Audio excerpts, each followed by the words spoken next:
Financial markets పై పట్టు సాధించాలనుకునే వాళ్ళు Revanth conduct చేసే వెబినార్ కోసం ఈ నెంబర్ కి కాల్ చేయండి. నమస్తే, వెల్కమ్ టు సుమన్ టీవీ. నేను విష్ణు. ప్రస్తుతంతో పాటు amphi registered mutual fund distributor wealthy Chakradhar గారు ఉన్నారు. వారితో మాట్లాడదాం. సార్ నమస్తే. సార్ చక్రధర్ గారు. సార్ చక్రధర్ గారు, రీసెంట్గా మ్యూచువల్ ఫండ్స్కి సంబంధించి ఒక బిజినెస్ మ్యాగజైన్లో ఒక ఆర్టికల్ చదువుతుంటే మ్యూచువల్ ఫండ్స్ IDCW అనే ఒక సెంటెన్స్ ఒకటి చదివాను. ఏంటి అసలు ఈ మ్యూచువల్ ఫండ్స్లో IDCW అంటే ఏంటి? ఈ ఆప్షన్ ఎవరికి ఉపయోగపడుతుంది, ఎవరు ఉపయోగించుకోవచ్చు అంటారు? ఇది యాక్చువల్గా ఏంటంటే అండి, మనకి మ్యూచువల్ ఫండ్స్లో అందరూ తెలిసినట్టుగానే ఈక్విటీ ఫండ్స్ ఉంటాయి, హైబ్రిడ్ ఫండ్స్ ఉంటాయి, డెట్ ఫండ్స్ ఉంటాయి. ఇలా 3 కేటగిరీలో ఫండ్స్ ఉంటాయి. అయితే కొన్ని స్కీమ్స్ ఉంటాయి, ప్రతి దాంట్లో స్కీమ్స్ ఉంటాయి. సో ప్రతి స్కీమ్కి కూడా మళ్ళీ 2 ఆప్షన్స్ ఉంటాయి. ఒకటేమో గ్రోత్ ఆప్షన్ అంటారు, ఒకటేమో డివిడెండ్ ఆప్షన్ అంటారు. సో ఒకప్పుడు యాక్చువల్లీ డివిడెండ్ ఆప్షన్ నుంచి ఇది మారిందండి. ఒకప్పుడు మీకు చూస్తే నిప్పాన్ ఇండియా గ్రోత్ ఫండ్లో నిప్పాన్ ఇండియా గ్రోత్ ఆప్షన్ ఉంటుంది, నిప్పాన్ ఇండియా డివిడెండ్ ఆప్షన్ ఉంటుంది. మళ్ళీ ఆ డివిడెండ్లో వచ్చి మళ్ళీ 2 ఆప్షన్స్ ఉంటాయి, dividend pay out, dividend reinvestment అనేది. సో మేము 2006, 2007, 2008లో మొదలుపెట్టేటప్పుడు ఈ కెరీర్గా చాలామంది కన్ఫ్యూజన్ ఉండేది. గ్రోత్ ఆప్షన్ తీసుకోవాలా, డివిడెండ్లో పేఅవుట్ ఆప్షన్ తీసుకోవాలా, లేదా డివిడెండ్ రీఇన్వెస్ట్మెంట్ ఆప్షన్ తీసుకోవాలా అని చాలా కన్ఫ్యూజన్గా ఉండేది.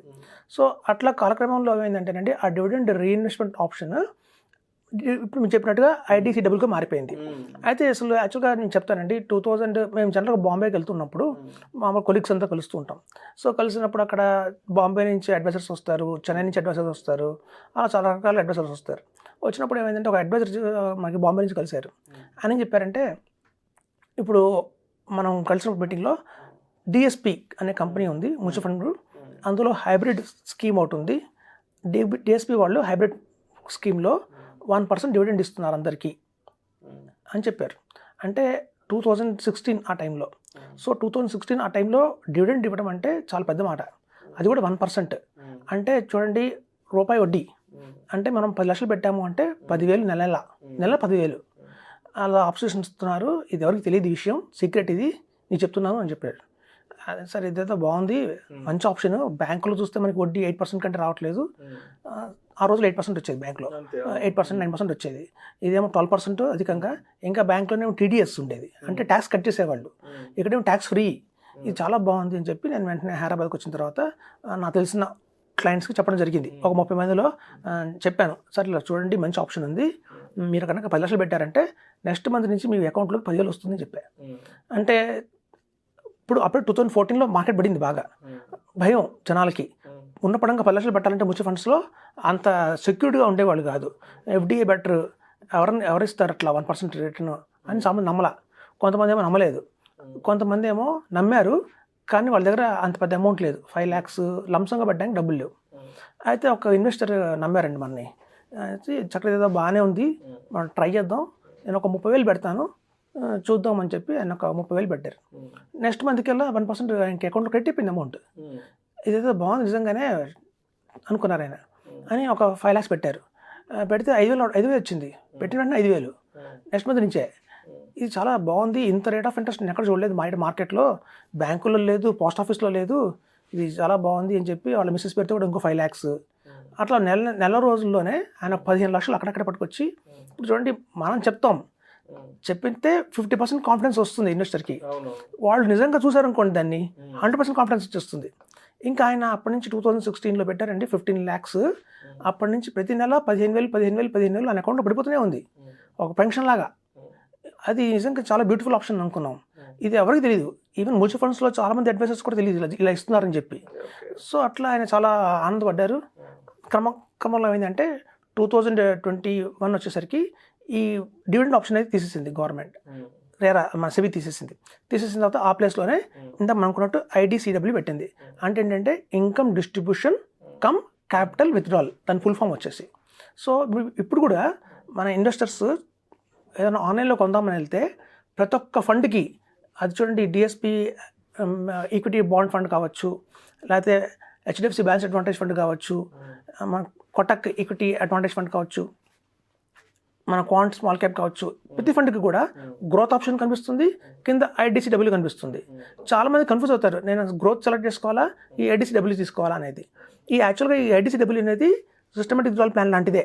మనం సిస్టమేటిక్ విత్డ్రాల్ ప్లాన్లో కూడా ఏం చేస్తాము అంటే, సర్టెన్ ఒక 50 lakhs పెడతాం అనుకోండి, ఆ పెట్టిన 50 లక్షల మీద మనం నెల 6%, 7% అడ్వైజర్స్ రికమెండ్ చేస్తారు, తీసుకోండి మీరు పార్షల్గా, బ్యాలెన్స్ అమౌంట్ మీకు మార్కెట్లో పెరుగుతుంది గణనీయంగా, ప్రతి 10 సంవత్సరాలకి డబుల్ అవుతుందని చెప్తాం. సో ఇందులో జరుగుతుంది ఏంటంటే సిస్టమేటిక్ విత్డ్రాయల్ ప్లాన్లో వాళ్ళకి యూనిట్స్ తగ్గిపోతాయి. అక్కడ జరుగుతుంది ఏంటంటే మన యూనిట్స్ మనకి కట్టేసి మనకి ఇస్తారు.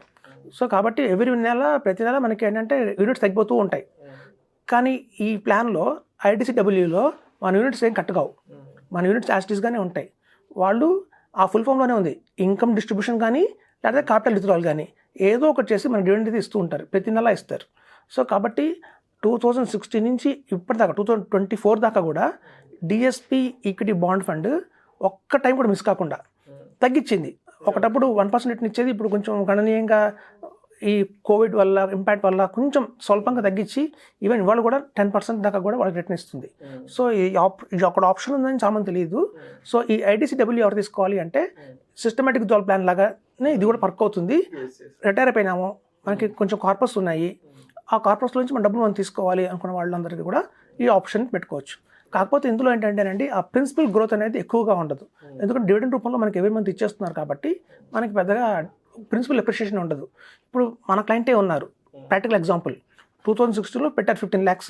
ఆ 15 lakhs మీద ఎవ్రీ మంత్ 15,000 వస్తూనే ఉంది. ఇప్పుడు కొంచెం 14,300 రూపీస్ అయింది.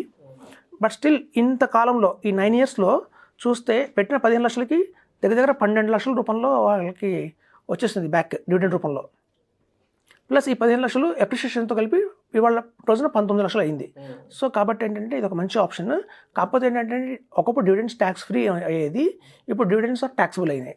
ఇప్పుడు చూడండి, ఈవెన్ బ్యాంక్లో ఫిక్స్డ్ డిపాజిట్లో పెడితే ఎలా బ్యాంక్ ఎఫ్డీలో మనకి 10% టీడీఎస్ చేస్తారో, మన స్లాబ్ ప్రకారం మనం ఎట్లయితే బ్యాలెన్స్ కడతామో అట్లాగే డివిడెండ్ ఆప్షన్ కూడా గణనీయంగా మార్పులు వచ్చాయి. ట్యాక్స్ మార్పులు అయితే వచ్చాయి, ఇన్కమ్ ట్యాక్స్ మార్పులు వచ్చాయంటే వచ్చిన డివిడెండ్ ఇన్కమ్ని మన ఇన్కమ్లో యాడ్ చేసేస్తారు. ముందు 10% టీడీఎస్ వాళ్ళు చేస్తారు. అధికంగా కనుక మనం కట్టాల్సి వస్తే మాత్రం 20% స్లాబ్లో ఉంటే మాత్రం 20 కట్టాలి, 30లో ఉంటే 30 కట్టాలి. మనం చేసే రికమెండేషన్ ఏంటంటే హౌస్ వైఫ్ కనుక ఉంటే, ఒకవేళ ఇన్వెస్టర్ వాళ్ళ వైఫ్ హౌస్ వైఫ్ అయితే అడిషనల్ ఇన్కమ్ ఏది లేకపోతే కనుక వాళ్ళ పేరు మీద చేస్తే మనకు ఇది కొంచెం మంచి అడ్వాంటేజ్ అని చెప్పొచ్చు. సో మనం కులంకుషంగా చెప్పేది ఏంటంటే ఈ హైబ్రిడ్ ఫండ్స్ అయితే ఉంటాయో, డిఎస్పీ బ్లాక్ రాక్ వాళ్ళది, మన డిఎస్పీ మ్యూచువల్ ఫండ్స్ వాళ్ళది ఈక్విటీ అండ్ బాండ్ ఫండ్ కావచ్చు, అలాగే మన హెచ్డిఎఫ్సి బ్యాలెన్స్ అడ్వాంటేజ్ ఫండ్ కావచ్చు, ఇట్లాంటివన్నీ బ్యాలెన్స్ ఫండ్స్లో అన్నింటివి కూడా ఈ ఐసీడబ్ల్యూ పెట్టుకుంటే కనుక ఆప్షన్ మనం చాలా లాభదాయకంగా ఉంటుంది. సిస్టమేటిక్ విత్డ్రాయల్ ప్లాన్లో ఏంటంటే మనం కోరుకోవాలి 6% కావాలా 8% కావాలని. ఇక్కడ ఏంటంటే మార్కెట్ వాల్యుయేషన్ ప్రకారం వాళ్ళు ఎంతో అంత డివిడెండ్ అయితే ఎవరి మంత్ ఇస్తారు. సో ఇది చాలా మంచి ఆప్షన్ అని చెప్పొచ్చు. Thank you sir, thank you so much Chakradhar garu. Financial markets పై పట్టు సాధించాలనుకునే వాళ్ళు రేవంత్ కండక్ట్ చేసే వెబినార్ కోసం ఈ నెంబర్ కి కాల్ చేయండి.